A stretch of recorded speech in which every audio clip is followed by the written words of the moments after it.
Hello, ako si Alvin of Alvin Tries Tech and I do tech reviews, tech tips, and tech guides. So isa na naman tong review ng wireless earphones. Ito ang review ng Realme Buds Air.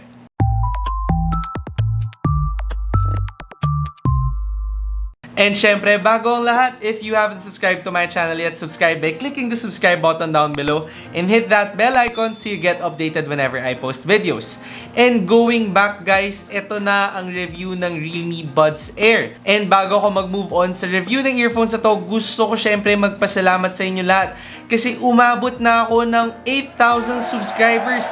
So thank you sa inyo lahat ng mga subscribers, sa lahat ng mga nanonood lagi, sa lahat ng mga nagko-comment agad, sa lahat ng mga isang notification pa lang, manonood agad ng video ko, nababasa ko kayo, tinatry kong mag-reply as much as possible. So thank you sa inyong lahat. At syempre bilang pasasalamat sa lahat ng suporta nyo, ito na naman ay another giveaway video. At ito ang ipapag-giveaway ko, ang Realme Buds Air. So actually, this one isn't available in the market yet. So, ipapag-giveaway ko na siya. So, para sa mananalo nito, isa ka sa pinakaunang makakakuha ng Realme Buds Air. So, yung mechanics nito, mamaya ko na sasabihin sa dulo ng video na to. So, just keep on watching. So, ayun nga, dito na tayo sa review ng earphones na to. Try muna natin siyang i-unbox. So, tanggalin natin yung cover niya. And ayun nga, again, kailangan ko na naman i-appreciate ang packaging ng Realme kasi sobrang on point lagi yung packaging nila. Very classy tingnan for a brand that actually offers budget-friendly products.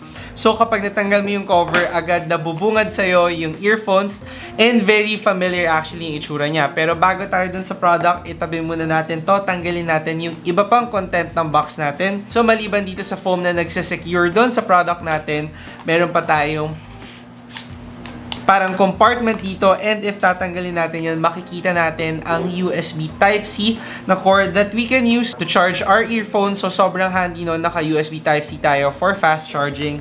And then, syempre, yung user guide natin para maturuan tayo paano ba gamitan yung product na to. So, ayan guys na yung content na unbox na natin, yung Realme Buds Air. Ngayon, bigyan nyo ako ng onting time para i-test ng product na to para masabi ko sa inyo kung gaano ba siya kaganda, kung gaano ba siya kasulit, at kung ano yung mga features niya. So, wait lang kayo dyan.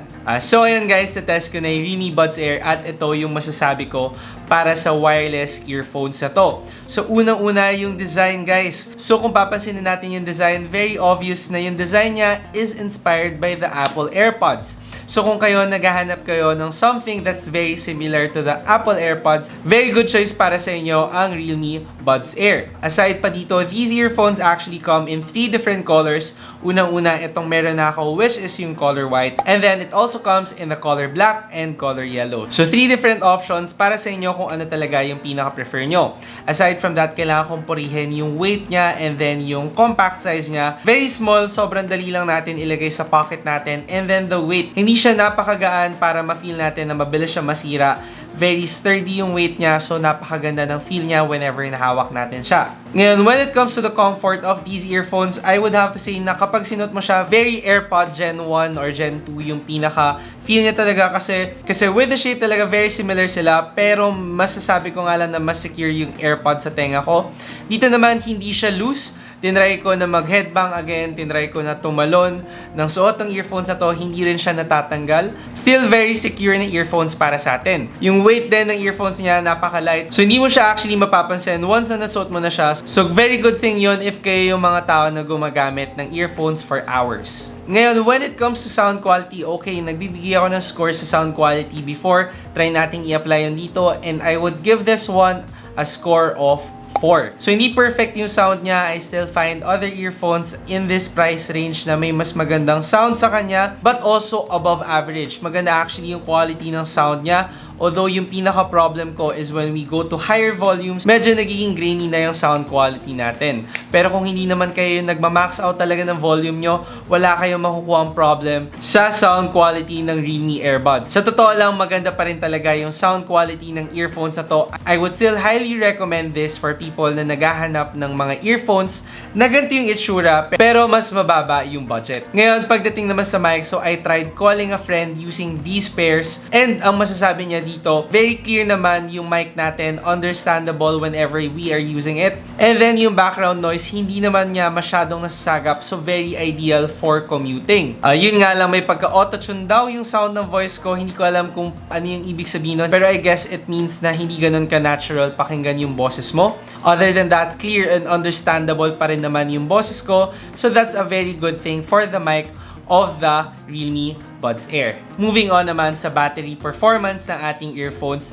Meron siyang 3 hours na offer ng playtime, so very good siya again for commuting or if nagtatrabaho tayo at ayaw natin magpa-istorbo talaga. This will go on for around 3 hours bago natin siya kailangang i-charge, and if kailangan man natin siyang i-charge, yung charging box can charge these earphones for 5 to 6 times, which is around 17 hours of playtime, which is more than enough na guys para magamit natin for the entire day. At kung sakali naman na maubos yung battery natin, napakadali lang i-charge ng Realme Buds Air. Kasi aside dun sa USB Type-C charging natin, this also supports wireless charging. Kaya para dun sa mga may wireless charger dun sa bahay, basta maipatong nyo lang tong pair na to sa wireless charger nyo, mag-charge na siya kagad. Ngayon, moving on naman dun sa pinakamadalas na tanong ng mga tao, kamusta ba yung connectivity and latency ng earphones na yan?